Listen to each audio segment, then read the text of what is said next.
Olá, eu sou Rita Brasil, nascida no interior da Amazônia. Eu sou detentora da marca Rita Proce e eu sempre priorizei a Amazônia como minha inspiração maior. Por sempre participar de toda essa biodiversidade e morar numa região onde toda a natureza se expõe, né? Isso daí me fez viajar um pouco por esse universo criativo. Tenho minha descendência indígena e europeia, são misturas de dois povos totalmente diferentes, mas que nos traz uma brasilidade ainda maior, né? Porque eu sou a brasileira pura. E eu estou aqui para falar um pouco do meu trabalho e contar um pouco também do empreendedorismo na Amazônia. Sejam todos bem-vindos à Amazônia. Vamos caminhar um pouquinho por esses caminhos aqui. E falando um pouco do meu trabalho, eu atuo há mais de 30 anos como design da biodiversidade, né, que eu chamo de biodesign, porque eu faço biojoias, né, que é a união da biodiversidade com o metal precioso ou pedra preciosa.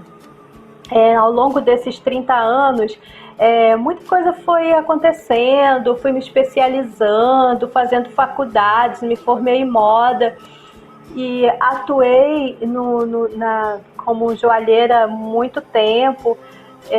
Fiz a primeira oficina de ourivesaria do estado do Amazonas, com apoio do Sebrae e de órgãos aqui da Amazônia, formando 3 turmas, né, de designs e de artesãos do interior do estado e da capital.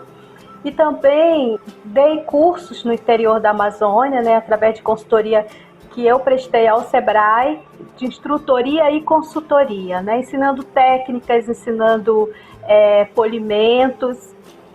E ao longo desse tempo, eu fui criando muitas coleções, eu tenho mais de 500 coleções e ganhando muitos prêmios nacionais e internacionais, tais como o Top 100 do Sebrae Nacional por 3 anos seguidos. Depois tive uma peça escolhida para o Museu do Índio em Nova York e também ganhei concursos nacionais como criação de joias alternativas. Também tive peças expostas em grandes feiras nacionais e internacionais, peças usadas também pelas a Rainha Silvia da Suécia, pelo Papa, pelo Príncipe Charles e outras autoridades internacionais e nacionais.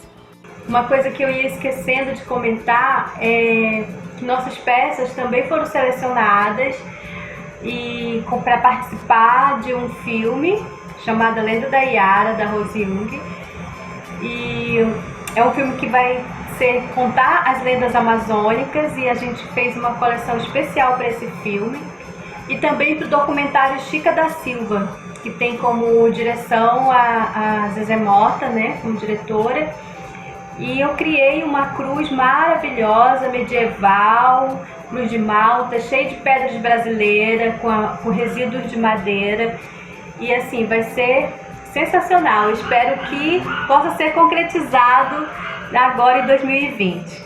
E como eu cheguei a tudo isso, eu penso que a capacidade de querer aprender cada vez mais, não diria que seja uma capacidade, mas a vontade de agir, a vontade de chegar lá, a vontade de percorrer caminhos diferentes. Então, assim, eu nunca tive medo de percorrer por esses caminhos. Por mais pequena que eu me achasse, eu sempre me achei capaz de ir trilhar esses caminhos. E assim, muitos treinamentos que eu penso é que na vida da gente a gente tem que buscar cada vez mais conhecimentos, ter uma formação, sabe? Porque isso ajuda muito. Os conhecimentos, ele te abre assim, estudos, ele te abre o teu intuito de criação, ele te leva a outras veredas e você pode, com isso, criar novas coisas. E assim, agora, nesse período de pandemia, né, que nós estamos em um isolamento social, eu comecei a pensar o que fazer. A primeira semana eu só fui saber o que estava acontecendo no mundo. Comecei a entrar em jornais internacionais, assistir lives, comecei a ver e eu ficava assustada e ao mesmo tempo pensando, o que eu vou fazer a partir de agora? Eu já enfrentei tantas crises ao longo desses 30 anos, uma crise assim que foi assim muito grande também foi quando veio a crise da Europa e dos Estados Unidos. Eu estava em plena ascensão, eu estava crescendo, exportando muito e de repente tudo parou e eu tive que recomeçar do zero. E agora, eu penso que não só eu, mas a maioria das pessoas, dos micros e pequenos empresários e artesãos, não estávamos preparados para uma crise agora. Tipo, foi muito surpresa, foi muito de repente. E então, foi um momento de parar tudo e pensar o que fazer. Aí eu comecei a pensar nas coisas assim, todas as coisas que eu já enfrentei na vida. Eu não posso parar, eu tenho que continuar. E meu comércio está fechado, minha loja está fechada, eu dependo do turismo, né? Aqui na região amazônica, porque eu vendo biojoias, eu vendo histórias, eu vendo lendas, eu conto a Amazônia. As minhas peças, as pessoas que compram as minhas peças, elas levam um pouquinho da Amazônia com elas. E aí eu fiquei pensando e eu comecei a receber mensagens de pessoas que estavam com baixa autoestima, que estavam com depressão. E aí eu comecei a pensar, meu Deus, o que está acontecendo? O que vamos fazer? Ficar parado não podemos. E aí eu comecei a estudar e a ver as pessoas falarem, nunca vai ser como antes, nada vai ser como antes, as coisas vão mudar, a economia está parada. Como será a nossa economia a partir de agora? E aí eu comecei a olhar para os lados e para olhar para as pessoas, o que elas estavam fazendo, o que elas estavam comentando, e veio assim, agora é a era digital, total, chegou. Não podemos ficar para trás, temos que tomar iniciativas. E surgiu a feira da Fink, né? E assim, veio para mim como um link. Eu entrei por curiosidade e falei, não, eu vou participar dessa feira digital sim, porque é uma maneira, eu estava querendo entrar nesse mundo digital. Me inscrevi na feira, estou expondo na feira. E além disso, eu comecei a formatar, fazer o nosso plano de ação, porque eu e meu marido a gente trabalha junto. Pensar o que a gente poderia fazer com o que a gente tem.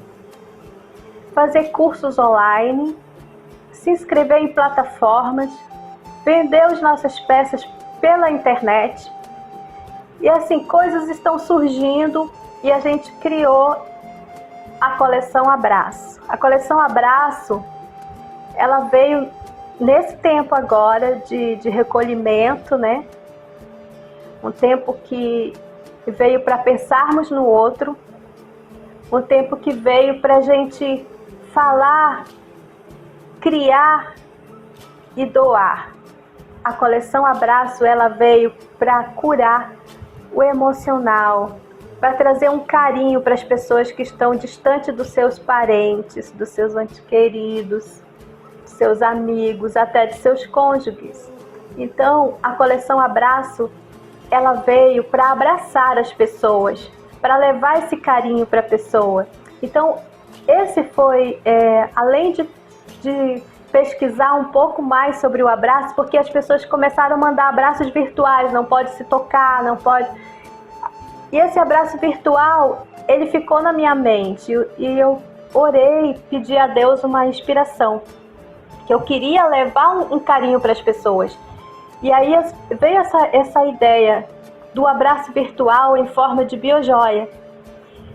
E aí eu fui pesquisar sobre o abraço e descobri que o abraço, ele é responsável pelo hormônio da alegria, do bem-estar, do carinho. Então eu falei, nossa, estou no caminho certo. E criar coisas que levem, que tem um conceito, que tem uma história, que leva uma emoção, é a minha finalidade, sempre foi a minha finalidade. E essa finalidade de história, de conceito, de lendas, eu herdei dos meus pais. E eu vou contar agora para vocês um pouco da história dos maiores empreendedores do interior da Amazônia, que eu admiro muito. Eu nasci no interior da Amazônia e tenho muito orgulho disso, de ter nascido numa família de empreendedores natos, como os meus pais, que são a minha inspiração como empreendedores. Porque você imagina um lugar no interior da Amazônia que só tem uma casa a cada 3 quilômetros. E o meu pai, nesse lugar longínquo e de difícil acesso, onde só com barcos se chegaria nesse lugar, ele se destacou em todas as atividades que podem ou pudessem existir dentro de terras do interior da Amazônia. Meu pai, ele trabalhava com a agricultura, com a pesca, ele, com plantações, ele plantava juta, legumes, verduras. Ele tinha também o lado da pesca, que ele pescava o pirarucu e ele curtia deixava a carne secar. Eu lembro dos varais, assim, secando aquela pele de peixe para que ele pudesse salgar e vender por quilo. Também as jutas, que quando a gente era criança a gente chamava de jutal, né? Que são aqueles varais imensos, além de borracha, do látex, né? Das seringueiras. Fora tudo isso, ele ainda tinha tempo de fazer os móveis da casa. Ele fazia assim os desenhos. Eu lembro dele estar esculpindo os desenhos, as flores na varanda da casa, e fazia os barcos, construía barcos. Ele trabalhava com a construção naval. Eu chamo de construção naval porque isso eu ficava muito assim admirada de ver ele construindo os barcos. Ele construía as nossas casas, né? Porque nós tínhamos a casa. Ele construiu a casa da várzea, a casa da terra firme, porque no interior da Amazônia veio o tempo da cheia. E a minha mãe, uma empreendedora nata, porque assim, empreendedora do lar. Ela costurava, era nossa estilista, fazia os nossos vestidos. Nós somos 12 irmãos, nós somos 12 filhos de Dona Zilmar e seu Francisco. E para vestir toda essa turma, né, ela teve que se virar, aprender a costurar. Além disso, ela adorava declamar poesia, contar as histórias pra gente. E meu pai sempre dava um jeito de ter o nosso lado de lazer também. Sentava na varanda, contava as lendas. Quando ele fazia as viagens dele para vender, porque além de tudo isso, ele ainda tinha a parte do armazém, onde ele vendia as mercadorias que ele comprava, e tinha desde pólvora até rede, tecidos e tudo mais.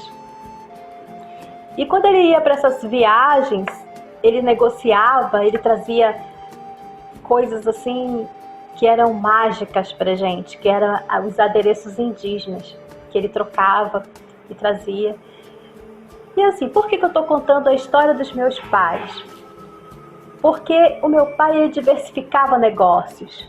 Ele não colocava os ovos tudo numa cesta só. Ele diversificava. Com o tempo, quando a gente foi morar na cidade para estudar, ele simplesmente inventava novos negócios. O barco ele fez de barco de transporte de passageiros. Ele continuava a vender as mercadorias. E depois ele fez plantações de guaraná. E com o passar do tempo, quando eu estava envelhecendo, ele e minha mãe criou o ateliê Brasil Modas, onde ela colocava as roupas. Ela se achou, né, nessa atividade de costura e fazia biquínis, fazia roupa de festa. E meu pai, observando as sobras dos tecidos que sobravam das mesas das costureiras, ele pensou assim: eu preciso aproveitar essas sobras de tecido. Olha só como ele era visionário e como todas as ações dele estavam dentro do mundo sustentável, porque ele aproveitava todas as coisas. Assim, todos os arranjos, todas essa interligações. E aí ele criou, simplesmente começou a pegar os tecidos que sobravam e começou a criar moldes que coubesse dentro desses pedaços de tecido. Uma linha de praia mais colorida, tipo com várias, tipo patchwork, e começou a fazer várias peças e colocar meninas para tipo as pessoas que têm o seu primeiro negócio, que estão querendo ter o seu primeiro emprego. Colocou essas pessoas para vender para ele e tinha um lucro separado da minha mãe. E assim eles cresceram, depois agora são aposentados. Mas o que eu quero dizer de tudo isso, que hoje eu olho para tudo isso que aconteceu e eu vejo que dentro a gente traz uma história com a gente traz as nossas raízes. E as nossas raízes, se elas forem bem plantadas, elas colherão frutos ao longo de todo o tempo. O meu pai, ele nos deu uma história de biodiversidade, de caráter, de boa criação, de honestidade. Ele sempre diz: um nome honrado, você entra em qualquer lugar. Não importa se você tenha riqueza, mas se você tiver um nome honrado, você entra em qualquer lugar. E foi dentro dessas leis de caráter formado por um homem simples, mas de visionário, e pela minha mãe também, com muitos conselhos, é que os nossos 12 irmãos, nós fomos criados e assim, surgiram muitas profissões. 50% dos filhos são artistas, tem a veia artística, né? Tem escritores, coreógrafos, cantores, designers e outras buscaram outras profissões, mas dentro do empreendedorismo. A gente tem assim uma diversidade de opiniões, mas que ao mesmo tempo se aflora ao um conceito que vem de berço. Eu nunca tive um emprego de carteira assinada. Eu sempre vivi do empreendedorismo a minha vida inteira. Então, assim, nesse momento, o que eu posso dizer nesse momento para você? Veja o que você tem. Pense no que você pode fazer com o que você tem. Não olhe para o que você foi, mas traga com você o que você aprendeu e faça disso uma estrada para que você possa percorrer. Mas nunca deixe de pensar que o amor, a paz, faz parte de toda a trajetória da sua vida. Doe e você sempre vai receber mais. Porque se a gente tem fé em Deus, a gente consegue vencer todos os momentos difíceis da nossa vida. Nós temos que ter um norte, nós temos que ter alguém que nos cuida. Cuidar do nosso espiritual, cuidar da nossa família, cuidar do nosso próximo, cuidar de nós mesmos, porque primeiro a gente tem que se cuidar. Vamos nos cuidar, cuidar do nosso emocional e planejar uma vida nova, planejar o que você pode fazer com o que você tem e aonde você quer chegar. Então, que seja lindo o percorrer de cada um.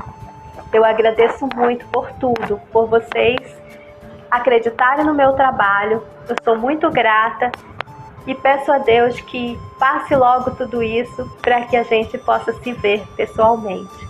Beijo grande, gente. Muito obrigada.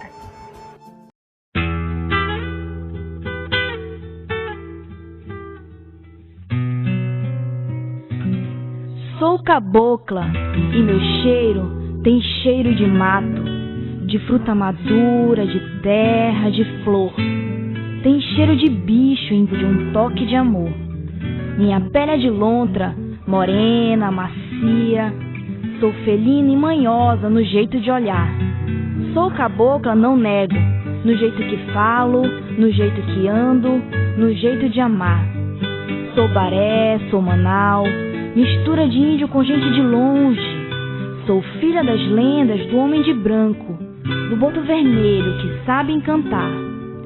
Carrego no peito o encontro das águas, a beleza e a graça da garça a voar, a leveza da pluma da sama almeira e a doce magia do rio a passar. Não sou submissa como muitos me pensam, nem do tipo à toa que não sabe o que quer. Sou gente que luta, que sonha, que ama, sobretudo que sabe, quer ser mulher.